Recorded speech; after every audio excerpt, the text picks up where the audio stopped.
Hello, in front of me I've got REALME C35. In this video I'll show you how to add different types of cards to Google Pay. In the beginning, let's enter Google Pay app, tap the blue button at the bottom of the screen, and focus on loyalty card, gift card and transit. Firstly, let's enter loyalty card and select the card you would like to add, for example, Payback Poland. Now you can scan your card or enter details manually.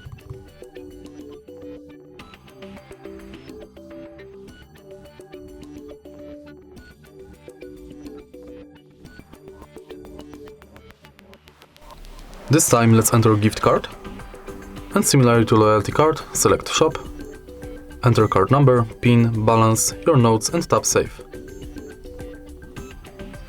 Last card you can add is transit. If you are able to find your transit way, select it.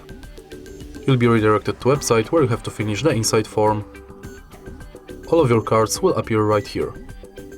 If you find this video helpful, please leave like, comment and subscribe.